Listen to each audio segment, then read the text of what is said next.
El surgimiento hace miles de años de una cadena de volcanes y altas montañas dio lugar a la creación de una prodigiosa cuenca que alojó en su seno 5 lagos que dieron vida a pueblos, barrios, villas y ciudades. Al paso de los siglos han ido conformando la Ciudad de México, una de las más grandes, complejas y bellas del mundo. Esto es Crónicas y Relatos de México.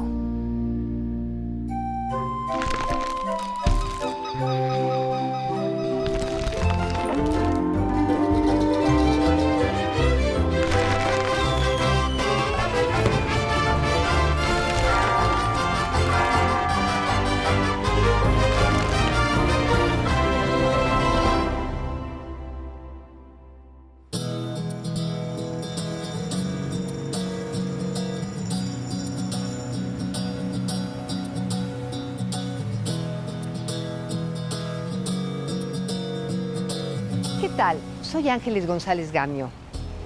Hoy nos encontramos al poniente de la ciudad, en la delegación Miguel Hidalgo, en la zona conocida como Polanco. Estos terrenos pertenecieron a la hacienda de los Morales, que a su vez fue parte de una gran encomienda de la princesa Tecuichpo, hija del emperador Moctezuma. Así como podemos ver, todo esto tiene una gran historia que hoy vamos a conocer. Así como saber qué es lo que ha pasado en todos estos siglos y qué es lo que está pasando ahora, porque siguen pasando muchas cosas. ¿Me acompañan?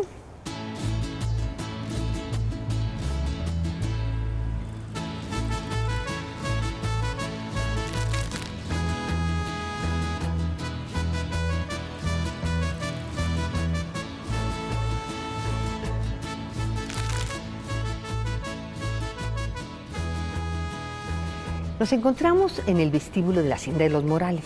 Vean qué hermoso cómo conserva sus arcos y columnas originales. Sabemos por documentos que en el siglo XVII adquirió el predio el oidor Lorenzo de Tejada, quien llevó a cabo una serie de obras y fue el que lo bautizó como Hacienda de San Juan de Dios de los Morales.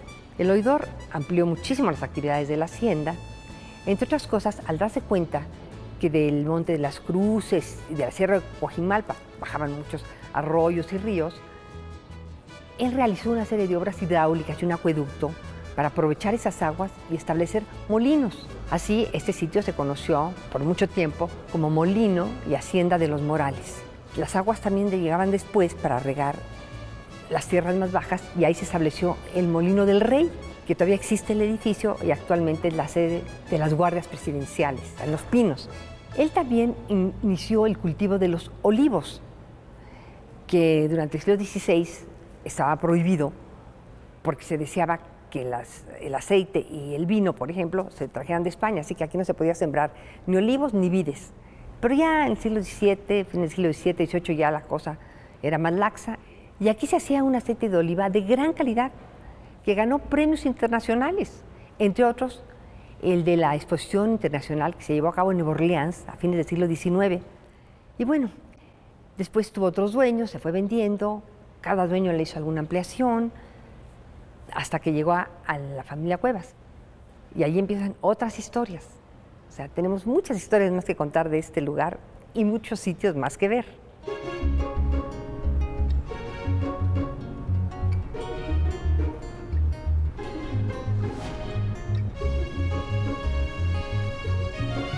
Nos encontramos enfrente de lo que fue la troje de la hacienda de los Morales. Ella era parte de un gran territorio que fue la encomienda de Tacuba.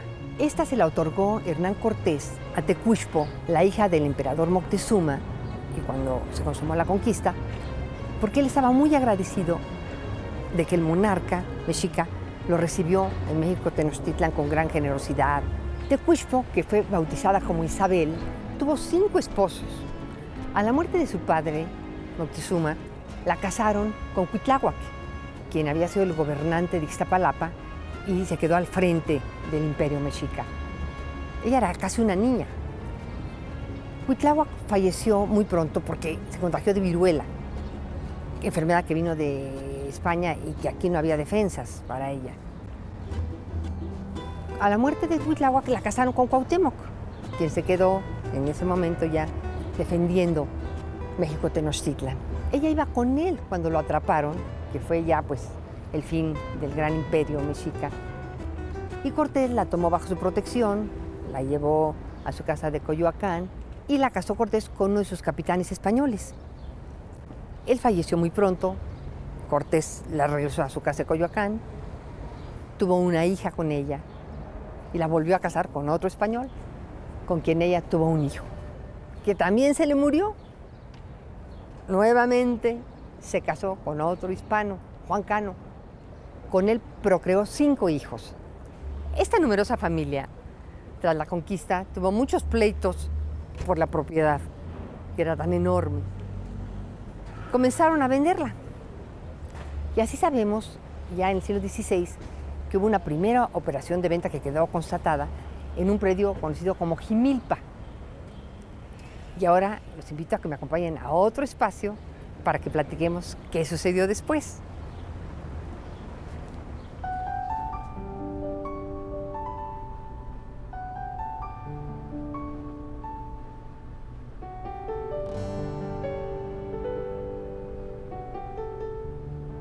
Estamos en lo que era el comedor de la hacienda de los Morales. A partir de que la adquirieron la familia Cuevas en el siglo XIX, empezó a tener otros derroteros. Entre otras, hicieron un acuerdo con la hacienda de San Mateo, que criaba toros de lidia, para que los toros llegaran aquí unos meses antes de que iniciara la temporada y recuperaran el peso que habían perdido con el viaje desde Tlaxcala. Se recuerda que los toros iban, ya cuando estaban en su punto, por una calzada de terracería que habría de convertirse después en el Paseo de la Reforma, en la parte que está en Chapultepec, y tomaban por lo que ahora es la Avenida Durango para llegar a la Plaza de Toros de la Condesa, donde se llevaban a cabo las corridas. Esto atrajo artistas como el pintor Ernesto Icaza, que se especializó en hacer estos maravillosos cuadritos sobre escenas de la torería. En esa época, igualmente, la hacienda empezó a urbanizar parte de sus terrenos. En una zona se hizo un galgódromo que, a punto de inaugurarse el día anterior, le quitaron el permiso. La familia Cuevas también fue muy generosa, hizo donaciones para que se crearan escuelas aquí, para que se hiciera una iglesia, el famoso templo de San Ignacio. Y en los años 60, en 1967, se decidió convertir esto en un restaurante. Este lugar se ha preocupado por mantener en lo posible la arquitectura original del casco de la hacienda. Y aunque le ha hecho ampliaciones con salones para diferentes eventos, sin embargo, cuidando siempre el estilo para poder apreciar lo que eran estas haciendas que rodearon toda la antigua Ciudad de México y que finalmente fueron el sitio donde la ciudad fue creciendo. Y como hemos visto, por eso muchas de las colonias actuales llevan el nombre de esas antiguas haciendas. Continuemos nuestro recorrido por Miguel Hidalgo.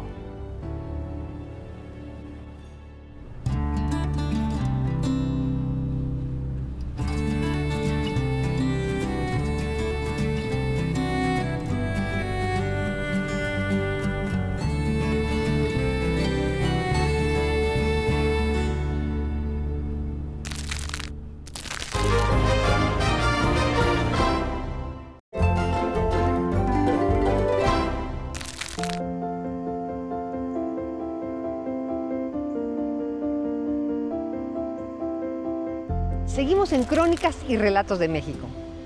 Ahorita nos encontramos en un lugar que ha sido muy importante para la historia de la música en México, el Conservatorio Nacional. El interés por estudiar y difundir la música se inició en México alrededor del siglo XIX.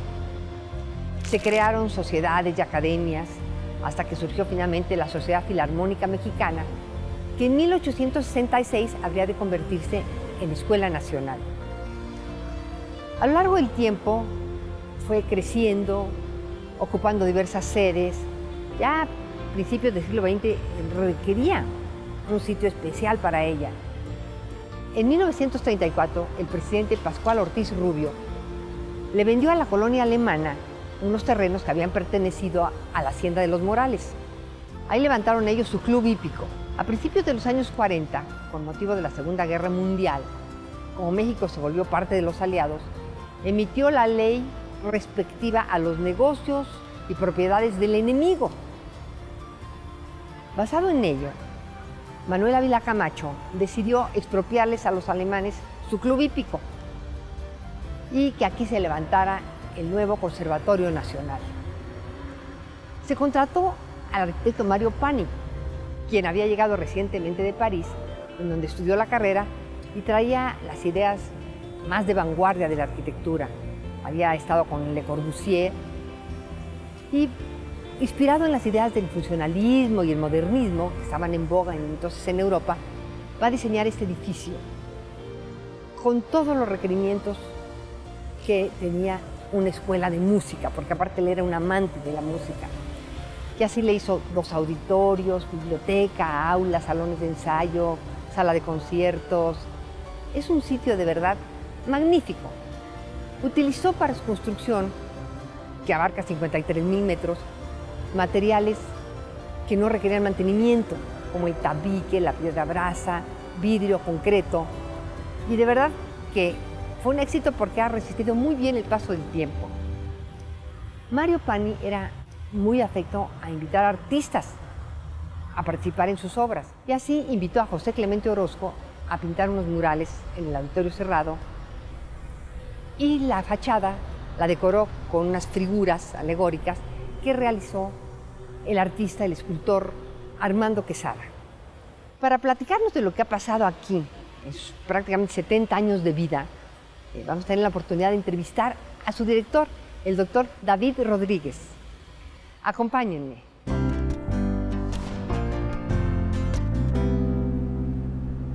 Ya estamos aquí con el director del conservatorio, el doctor David Rodríguez. David, muchas gracias por estar aquí con nosotros para que nos platiques de todo lo que guarda este maravilloso lugar que es sin duda la casa de la música mexicana, ¿verdad? Bueno, pues estamos todos los músicos de México muy orgullosos de este espacio. El Conservatorio Nacional de Música va dentro de 3 años a cumplir 150 años. Es el primer conservatorio en el continente americano como escuela pública. Tiene mucha importancia, fundado en 1866 a raíz de una sugerencia de uno de los fundadores, miembros honorarios de la Sociedad Filarmónica Mexicana, que fue el compositor europeo Franz Liszt, quien dio la sugerencia de que México debía tener un conservatorio, y compositores y músicos reconocidos como Melesio Morales, como Agustín Caballero, fueron de los fundadores de esta escuela.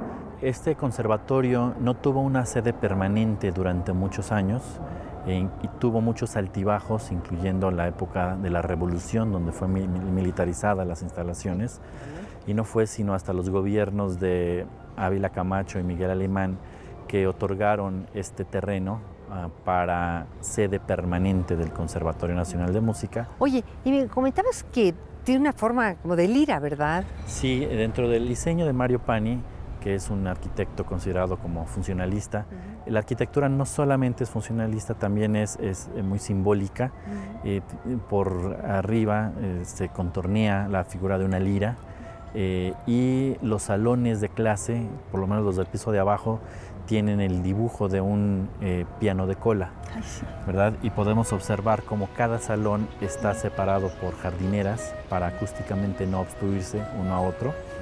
En el centro del edificio se encuentra el auditorio principal Silvestres Revueltas, y atrás del auditorio principal está el Teatro al Aire Libre, donde nos encontramos en este momento. A costados de los auditorios hay 2 salas también con una capacidad más pequeña, y en ese círculo convergen los camerinos de todos ellos. Es un edificio donde pues, se generaron toda la historia de la música en México a partir del siglo XIX. No, fascinante. Ay, pues me gustaría que fuéramos a ver otros espacios. Claro que sí, adelante.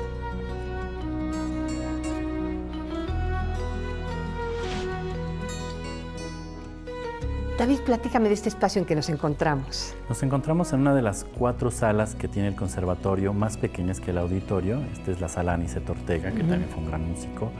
Y aquí se dan pequeños recitales, exámenes, clases grupales, conferencias. Y están muy bien equipadas acústicamente también. ¡Qué maravilla! Oye, ¿cuántos estudiantes hay aquí? Tenemos este año 1018 estudiantes, 200 maestros. Ofrecemos 24 carreras de licenciatura y un ciclo infantil, un sector infantil. Dentro de estas carreras se ofrecen las carreras del concertismo, de todos los instrumentos, de todas las familias, las carreras de investigación como la de musicología, las carreras pedagógicas como educación musical y las creativas como composición.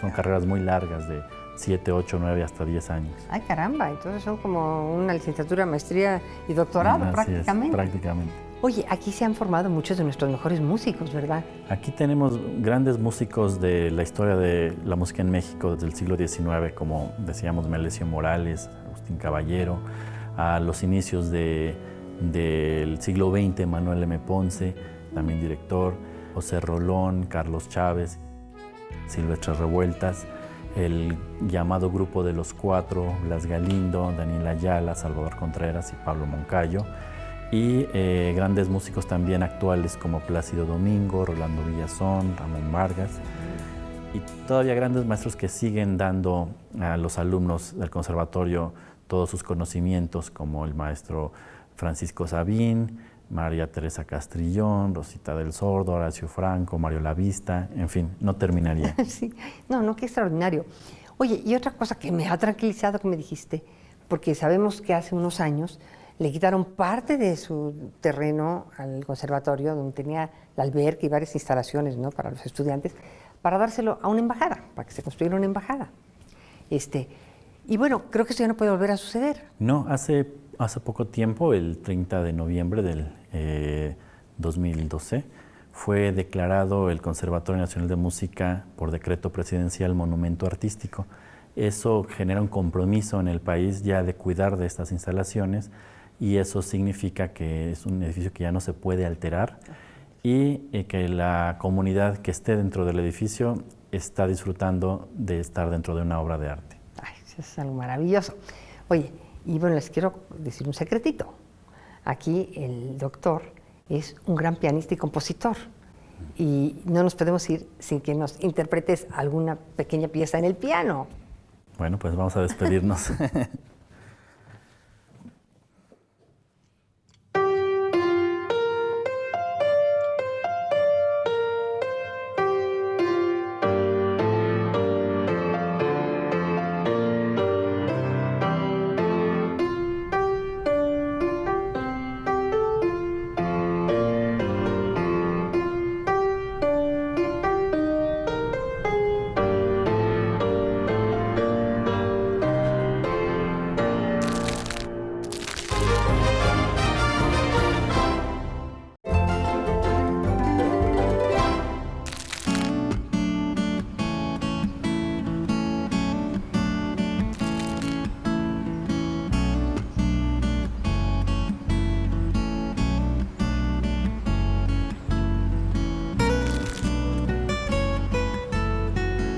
Seguimos en Crónicas y Relatos de México. Nos encontramos enfrente de uno de los espejos de agua que bautizan este parque característico de Polanco. Esta zona se desarrolló a fines de los años 30, cuando los empresarios inmobiliarios don Raúl Basurto y don José G. de la Lama, quienes habían desarrollado las colonias Hipódromo y Condesa, y había tenido gran éxito, deciden buscar un espacio para desarrollar otro fraccionamiento con las mismas características. Así deciden comprar estos terrenos que pertenecían a la Hacienda de los Morales. Contrataron al arquitecto Enrique Aragón Echegaray para que lo diseñara con los mismos lineamientos de los del Hipódromo y Condesa. Un gran parque con sus espejos de agua, con un lago, un teatro al aire libre, tenía también una pajarera, una torre con un reloj. Y aquí se llevó a cabo un tipo de arquitectura que se había empezado a hacer tímidamente en la colonia Condesa, pero aquí ya verdaderamente, como se dice popularmente, se soltó el pelo. Este es un estilo que se dice que nació en California, que pretendía ser mexicano y se le conoció como colonial californiano o neobarroco, porque se tomaron elementos de la arquitectura barroca, imagínense nada más. La cantera, que la labraron con muchas formas, pero también le añadieron azulejos, tejitas, herrería. Y ya es parte de la identidad de Polanco, de su personalidad, y ya están protegidas, ya no se pueden destruir. Aquí vinieron a vivir muchas familias de inmigrantes, judíos y libaneses, que habían llegado en los años 20 y se habían establecido sobre todo en la zona de la Merced, y que sus negocios prosperaron mucho, y ya con una buena posición económica, quisieron cambiarse a un lugar que tuviera todas estas ventajas que tenía esta nueva colonia. Aquí convivieron árabes, judíos y cristianos con una gran armonía, y hasta la fecha. Se estableció una vida de barrio muy grata, todos los niños convivían en el parque.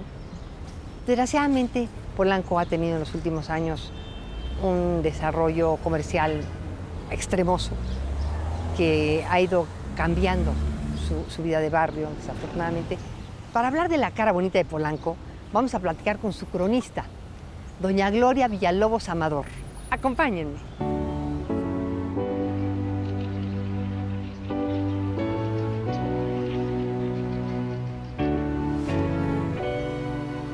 Pues ya estamos aquí con doña Gloria, la gran cronista de Polanco. ¿Toda la vida has vivido aquí? ¿Nunca Sí, te has ido de Polanco? aquí desde los 8 años.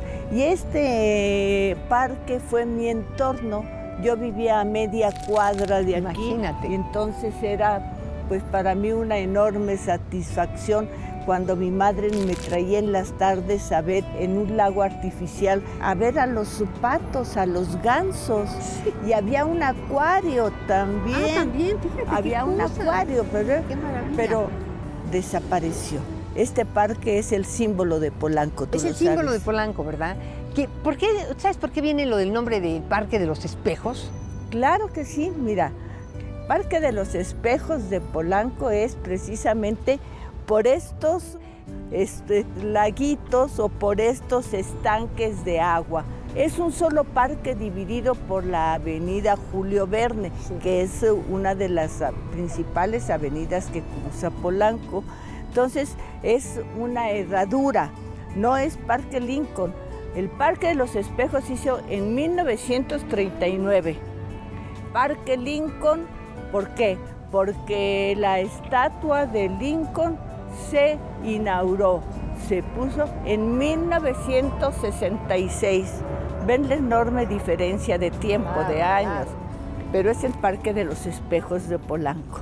El estanque tenía una base de pintura como emplomado, si fuera, ¿no? Como un como emplomado, emplomado. Precisamente entraba el sol a plomo y se veía uno como si fuera un espejo. Gloria, querida, muchísimas gracias por haber compartido tus recuerdos con nosotros. Al contrario, te agradezco que me hayas dado la oportunidad de sacar del corazón y de la mente estas palabras para mi querido Polanco.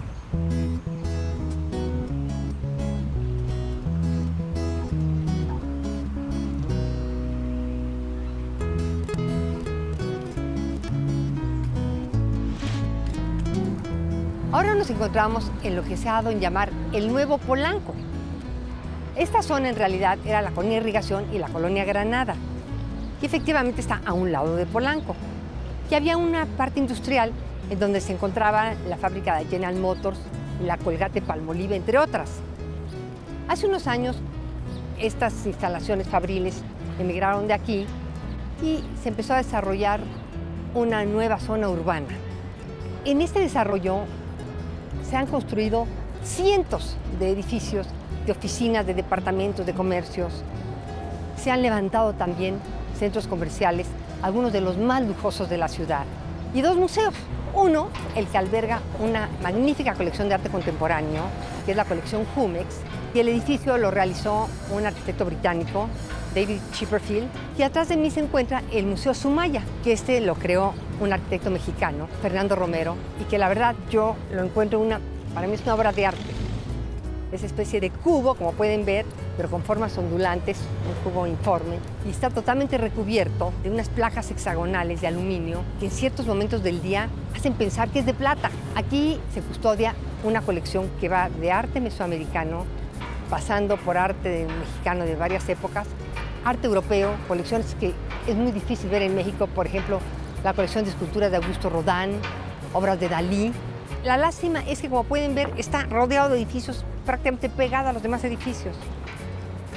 Esta zona en la que ha habido un abuso constructivo y que guarda, sin embargo, cosas muy positivas como esto, pues es un poco el reflejo de esta ciudad que tenemos, un poco loca, como son estas grandes urbes. Sin embargo, es una ciudad fascinante. ¿No creen ustedes?